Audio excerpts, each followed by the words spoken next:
அதிமுக உள்ளிட்ட கூட்டணியினரின் ஒத்துழைப்போடு வெற்றி பெற்று நாடாளுமன்றத்திற்கு போவது உறுதி என்று கள்ளக்குறிச்சி தொகுதி தேமுதிக வேட்பாளர் எல்.கே. சுதீஷ் நம்பிக்கை தெரிவித்துள்ளார். கள்ளக்குறிச்சி நாடாளுமன்ற தொகுதியில் போட்டியிடும் தேமுதிக வேட்பாளர் எல்.கே. சுதீஷுக்கு சென்ற இடமெல்லாம் கூட்டணி கட்சியினரும் பொதுமக்களும் திரண்டு வெகு உற்சாகமான முறையில் வரவேற்பு அளித்து வருகின்றனர்.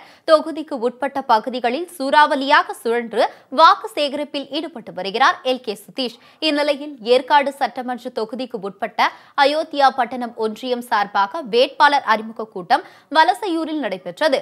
இதில் சேலம் மத்திய கூட்டுறவு வங்கி மாநில தலைவரும் சேலம் புறநகர் மாவட்ட அம்மா பேரவை செயலாளர் இளங்கோவன், தேமுதிக சேலம் மாவட்ட செயலாளர் இளங்கோவன், கெங்கவள்ளி முன்னாள் சட்டமன்ற உறுப்பினர் சுபாரவி, ஏற்காடு சட்டமன்ற உறுப்பினர் சித்ரா மற்றும் கூட்டணி கட்சி நிர்வாகிகள் உட்பட ஆயிரக்கணக்கான தொண்டர்கள் கலந்து கொண்டனர். இந்த கூட்டத்தில் பேசிய எல்.கே. சுதீஷ், கள்ளக்குறிச்சி மற்றும் சேலம் மாவட்டத்தில் உட்பட்ட 9 சட்டமன்ற தொகுதிகளிலும் அனைத்து இடத்திற்கும் சென்று பிரச்சாரம் செய்து வருவதாக கூறினார். இதனால் அதிமுக, பாமக உள்ளிட்ட கூட்டணி கட்சியினரின் ஒத்துழைப்புடன் நிச்சயமாக தாம் வெற்றி பெறுவது உறுதி என்றார். இருப்பினும் கூட்டணி கட்சி நிர்வாகிகள் அனைவரும் மேலும் உழைத்தால் தமது வெற்றி எளிது என்றார்.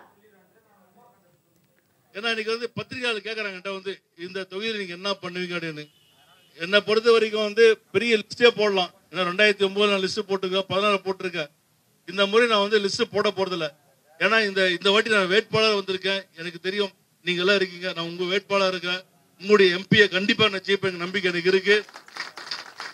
அப்படி அந்த அடிப்படையில நம்ம ஜெயிச்ச உடனே நம்ம செய்ய வேண்டிய நம்ம கடமை அது.